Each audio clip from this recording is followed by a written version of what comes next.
Comment je vais expliquer à mes enfants que le Paris Saint-Germain a remporté ce match et que Tottenham a perdu? 79e minute, 2-0 pour Tottenham, on se disait c'est fini. Et avec ce Paris Saint-Germain, rien n'est fini. 90 plus 6, de partout. Sans préparation, sans prépa, sans match amicaux. Alors que l'autre, ils sont partis à Singapour, Tottenham. C'est nulard, ils sont partis à Singapour, ils sont partis en Asie. Ils ont fait des kilomètres d'avion pour perdre contre un Paris Saint-Germain sans préparation. Et Luis Enrique, il prépare tout dans sa tête. 2-0, on dirait que c'était son plan. Il fait rentrer Nikangi.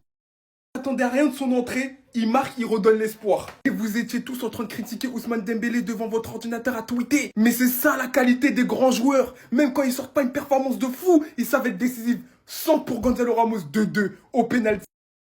Donne la victoire au Paris Saint-Germain, mais c'était un match de fou. Regardez la réaction de Chevalier, il a vécu un ascenseur émotionnel, d'abord une boulette, après il sort un penalty. Il permet à son équipe de l'emporter. Les gars, ce Paris Saint-Germain a une ressource extraordinaire. On était en train de les enterrer vivants, ils sont sortis comme Naruto. Vous voyez quand Naruto il a creusé face à Neji pour mettre un hypercut et pour battre le génie. Franchement, le Paris Saint-Germain, c'est amplement mérité et ça récompense leur saison exceptionnelle. Félicitations.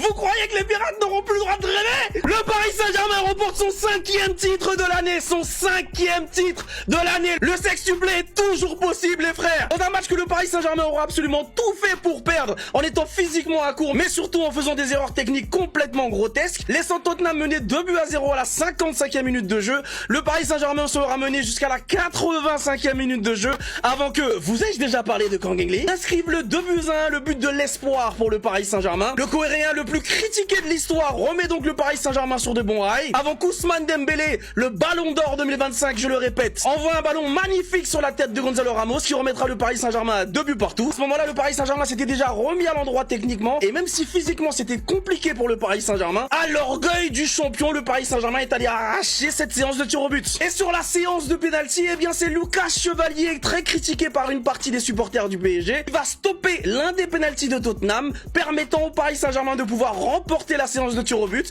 et donc son 5e titre de l'année. Cette première partie de saison va être compliquée pour le Paris Saint-Germain parce que physiquement le PSG n'a pas fait de prépa et c'est pour ça que Tottenham a pu exister dans le match et a pu croire même pouvoir l'emporter. Paris Saint-Germain aujourd'hui est une équipe de champions. Mentalement cette équipe n'est plus la même. Le PSG n'a plus rien à voir avec ce que vous avez pu connaître par le passé et ça le PSG le doit à un homme, Luis Enrique. Aujourd'hui c'est une équipe de champions qui, même bousculée comme ce soir, sait comment trouver les ressources pour aller chercher la victoire. Les gars, ça fait 32 ans que je suis supporter du Paris Saint-Germain et je vous le dis, je n'ai jamais été aussi fier de mon équipe que ce soir. Là, je suis comme le Husky qui menace. Donnez le ballon d'or à Dembélé. Donnez le ballon d'or à Dembélé. Encore une fois décisif dans un grand moment. Le Paris Saint-Germain était acculé. Alors oui, il n'a pas fait une grande performance, mais c'est là qu'on reconnaît les grands joueurs. C'est là qu'on reconnaît quelqu'un qui sait basculer. Il est repassé sur le côté et là, il a éteint. Un centre parfait pour Gonzalo Ramos.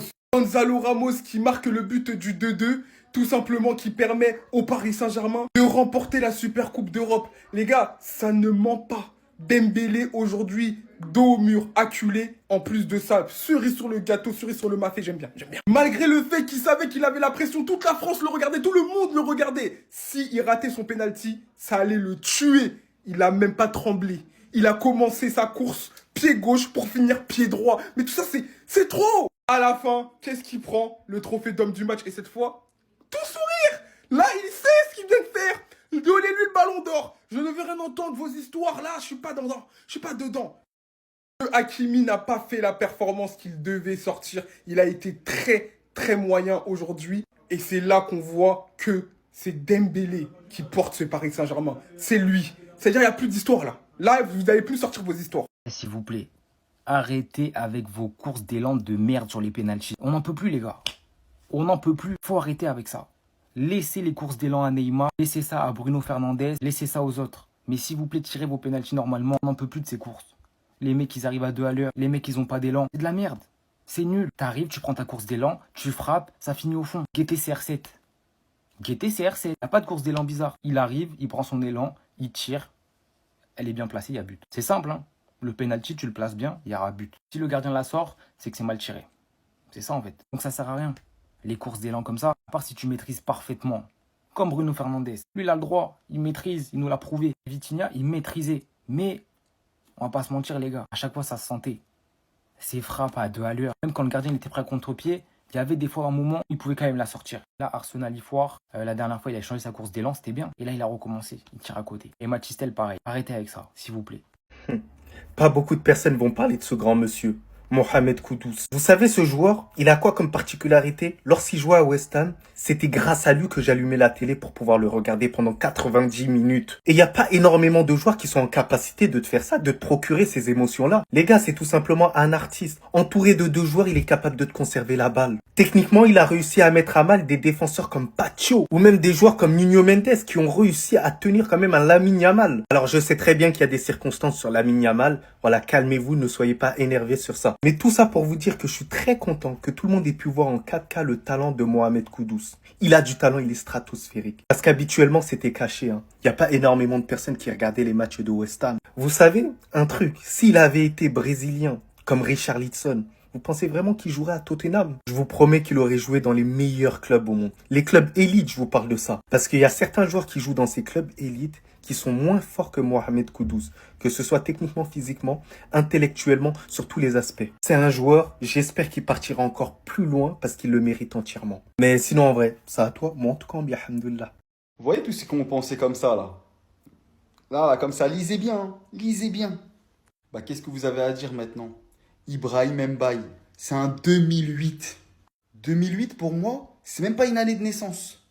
C'est une année où il y a eu la sortie de certains jeux, de certaines consoles, mais pas une année de naissance. Pourtant, lui, il est bien né en 2008. Voilà, en 2008, je sais même pas, il a quel âge aujourd'hui? D'après mes calculs, il a 17 ans. Ou 16 ans, je sais pas en fait. Je sais plus, mais il est trop fort au foot, c'est tout ce que je sais. Non, parce qu'il rentre à la 67e minute à la place de Barcola. Et je vous le jure, il a tellement dynamisé son côté.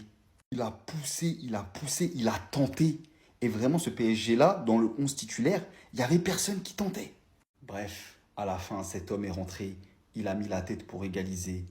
Et c'est Paris qui a gagné. C'est Paris qui est super champion. Je sais pas si c'est mérité. C'était un match qui a eu ses hauts et ses bas. Mais Tottenham, à force de trop gérer, forcément, tu laisses la place à l'égalisation. Mohamed Kudus, Mickey Van de Ven, Romero, Jet Spence. Les grands clubs, vous attendez quoi?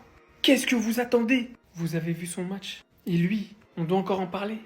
Pour moi, c'est pas le plus talentueux. Mais quel leader! Et lui, dans ce marché où c'est dur de trouver des latéraux. Vous avez déjà oublié le destin tragique des grands joueurs de Tottenham. Harry Kane, resté une décennie à Tottenham. Il y a eu des clubs qui le voulaient. Ça demandait des sommes faramineuses. Résultat des courses, il est resté toute sa vie sans gagner un seul titre.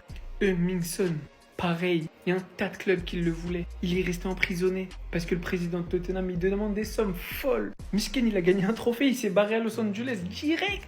Et il a attendu des années et des années. Et lui, pour les plus anciens, je sais pas si vous vous rappelez. Il me semble que c'était le Real qui le voulait. Vous savez, ça a demandé combien pour Christian Eriksen? Puisque pour ceux qui ne savent pas, Christian Eriksen à Tottenham, c'était un malade mental. Un milieu de terrain monstrueux, un tireur de coups francs de fou. 140 millions. À l'époque, 140 millions Tottenham, ça a demandé pour lui. S'il vous plaît, libérez les joueurs qu'on aime. Mohamed Kudus, c'est le chouchou de tous les gens qui aiment le foot. Libérez-le. Deco Harray, on vient de perdre Inigo Martinez. Réveille-toi peut-être, non? Lui, je comprends toujours pas. Ce mec-là, je me demande toujours comment il ne joue pas avec un tir de l'Atlético. Et lui, la saison passée, il a fait une saison de monstre. Personne n'en a parlé. Mais je pense que tous ceux qui ont regardé les matchs de Tottenham savent. Je vous jure que Spence, il est dans le top 10, dans le top 7, voire peut-être même dans le top 5 des meilleurs latéraux. Libérons-les avant qu'ils finissent comme tous ceux que j'ai cités.